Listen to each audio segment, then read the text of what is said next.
Assalamualaikum dan salam hormat. Berita Pagi Sarawak edisi Ahad 28 November bersama saya, Muhammad Azizi Rahim. Kita mulakan berita dengan perkembangan ini. Ketua Menteri Datuk Patinggi Tan Sri Abang Johari Tun Openg telah mengesahkan bahawa Menteri Pendidikan, Sains dan Penyelidikan Teknologi Dr. Amar Michael Manin Jaung tidak akan mempertahankan kerusi Dewan Undangan Negeri Dun Terbeduk pada pilihan raya umum PRU Dun Sarawak ke-12. Bercakap kepada pemberita selepas menyempurnakan Majlis Perasmian Pusat Pentadbiran Kerajaan Negeri Sarawak bahagian Serian, Ketua Menteri yang juga pengerusi Gabungan Parti Sarawak GPS menyatakan setinggi penghargaan kepada Datuk Amar Michael Manin Jaung atas perkhidmatan cemerlang beliau sebagai pemimpin sejak tahun 1996, khususnya sumbangan beliau terhadap pembangunan di kawasan Terbeduk. Namun begitu, beliau menjelaskan pengunduran Datuk Amar Michael Manin akan memberi ruang kepada pemimpin muda baharu dalam kalangan masyarakat budaya dan yakin generasi ini akan meneruskan perjuangan pemimpin veteran berusia 77 tahun itu. Sebagai kesinambungan kepada perjuangan Datuk Amar Michael Manin selama ini, Ketua Menteri mengumumkan kerajaan negeri telah meluluskan peruntukan RM200 juta bagi pembinaan jalan baharu menghubungkan Temong, Tepui, Sadir dan Ana Rais yang dijangka mula pada tahun depan. Sebelum itu, Ketua Menteri menyempurnakan perasmian Pusat Pentadbiran Baharu bagi kerajaan negeri di bahagian Serian yang telah beroperasi pada 31 Julai lalu. Kompleks 5 tingkat dengan konsep rekaan seni bina ikonik bidayah itu telah dibangunkan dengan peruntukan RM200 juta di kawasan seluas 12.95 hektar serta dilengkapi dengan pelbagai kemudahan teknologi. Cadangan untuk menaik taraf gedung sebagai satu daerah penuh di bahagian Samarahan dilihat berpotensi menjadi pemacu kepada pertumbuhan ekonomi dan infrastruktur di kawasan pesisir pantai negeri ini. Menurut Menteri Muda Pembangunan Usahawan dan Perusahaan Kecil dan Sederhana, Datuk Mohammad Naruddin Majais, cadangan itu akan mempercepatkan perancangan kerajaan bagi pembangunan terancang di kawasan gedung.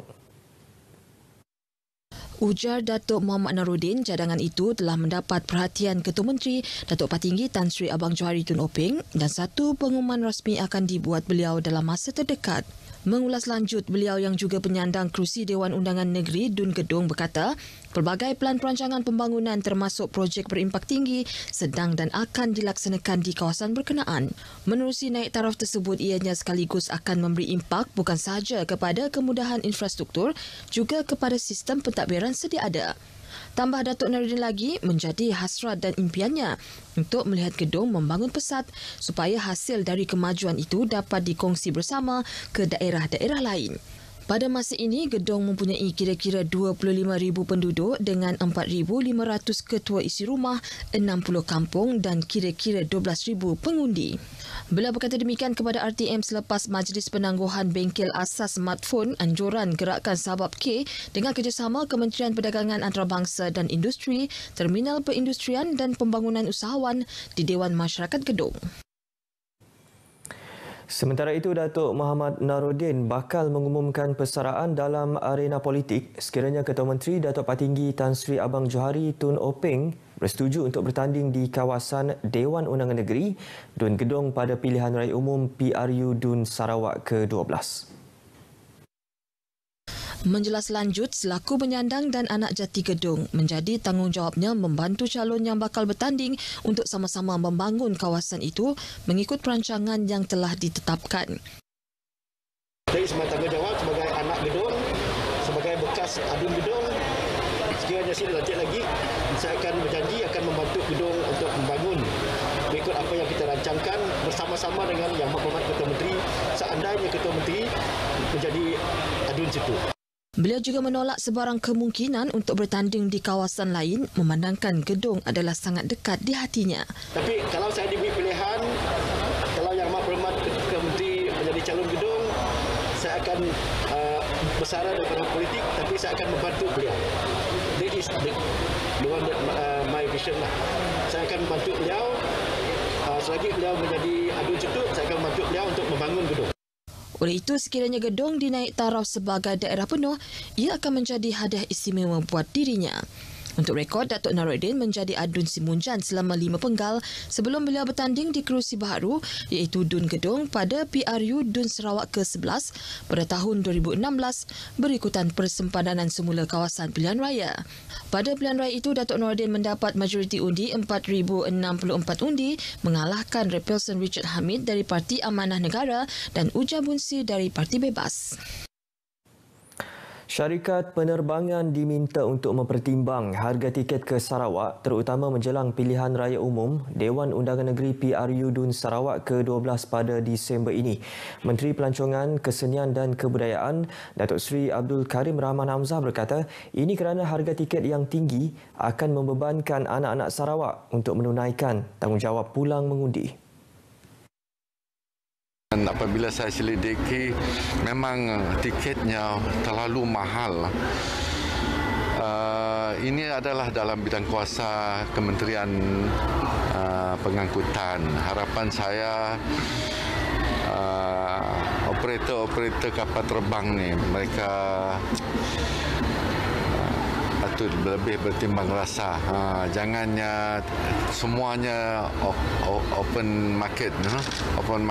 Kalau open market, memanglah masa orang nak balik untuk cuti Christmas dan sebagainya, harga jadi tinggi lah.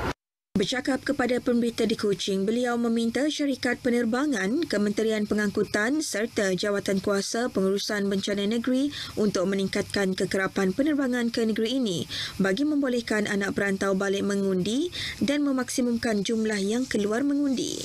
Suruhanjaya Pilihan Raya pada Rabu lepas telah mengumumkan tarikh penamaan calon bagi PRU Dun Sarawak ditetapkan pada 6 Disember, manakala pengundian awal pada 14 Disember dan pengundian pada 18 Disember.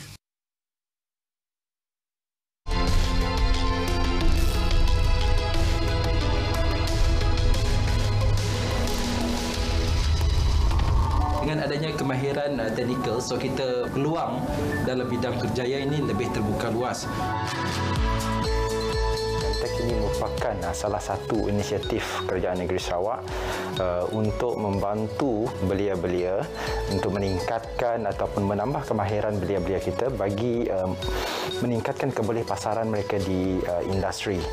So dengan adanya grant daripada Kerajaan Negeri, kewangan yang disediakan oleh Kerajaan Negeri ini membolehkan Sentex untuk membantu melatih para pelajar ataupun pelatih-pelatih kita yang terdiri daripada belia-belia di negeri Sarawak. Kita ingin ataupun kita akan cuba untuk mendapatkan ataupun membawa industri-industri ataupun teknologi-teknologi luar ke Sarawak khasnya. Kita nak kita ready ataupun kita menjadi leading dalam kemajuan ke arah ekonomi digital seperti yang disarankan oleh CM ataupun Kerajaan Negeri.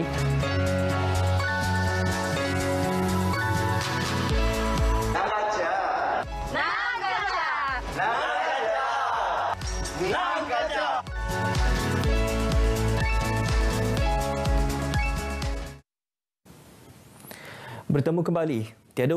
Tiada varian baharu COVID-19 B11529 dikesan di Sarawak setakat ini. Jawatankuasa Pengurusan Bencana Negeri JPBN Sarawak memaklumkan pihaknya memandang serius berkenaan pengesanan varian tersebut yang dilaporkan terdapat di Afrika Selatan, Botswana dan Hong Kong. Ke arah itu, Makmal di Universiti Malaysia Sarawak UNIMAS dan Pusat Penyelidikan Klinikal di Sibu akan terus menjalankan surveilan genomik di seluruh negeri secara berterusan sebagai langkah pengesanan awal varian berkenaan di kalangan komuniti. JPBN turut menyokong langkah-langkah pencegahan dan kawalan sempadan bagi pengembara yang tiba di negara-negara berisiko tinggi seperti yang dicadangkan Kementerian Kesihatan Malaysia. Walau bagaimanapun, pihaknya memberitahu rakyat tidak perlu risau atau panik dengan pemakluman varian tersebut kerana langkah-langkah jangkitan tetap sama termasuk pemakaian pelitup muka selain pengekalan tahap imuniti badan yang tinggi terhadap virus SARS-CoV. Sehubungan itu, JPBN menyeru rakyat Sarawak agar tidak leka dengan situasi COVID-19 yang kian bertambah baik, sebaliknya tetap berwaspada dan mematuhi prosedur operasi standard sedia ada. Kes positif COVID-19 serta kematian disebabkan jangkitan wabak tersebut di Sarawak telah menunjukkan tren penurunan yang ketara sejak beberapa minggu lepas. Memaklumkan perkara itu, Jawatankuasa Pengurusan Bencana Negeri JPBN Sarawak memberitahu purata kes baharu harian COVID-19 sepanjang bulan ini setakat Jumaat lalu adalah 345 kes sehari dan ini merupakan penurunan berbanding bulan lepas dengan purata 1,013 kes sehari. Untuk kes kematian pula, bilangan pada bulan ini juga telah menurun ke 181 kes berbanding 497 kematian pada bulan lepas. Dalam pada itu, kadar kebolehjangkitan atau RT COVID-19 bagi Sarawak setakat Jumaat lalu adalah 0.78 dan ini merupakan kadar yang paling rendah berbanding negeri-negeri lain. Sementara itu, bagi tempoh yang sama, seramai 90.5% daripada jumlah populasi yang layak atau 75.5% daripada jumlah penduduk di negeri ini telah menerima 2 dos vaksinasi COVID-19. Seramai 638,684 individu telah menerima dos penggalak vaksin sejak bulan lepas. Menurut JPBN, pemberian dos penggalak telah memberikan kesan yang amat positif ke atas situasi wabak di negeri ini berdasarkan penurunan kes-kes serta kadar RT yang signifikan. Sekian berita pagi Sarawak edisi 28 November. Terus amal kawalan Kediri, lindung diri, lindung semua kerana kita keluarga Malaysia. Saya Muhammad Aziz Rahim. Sehingga berjumpa lagi. Assalamualaikum dan salam hormat.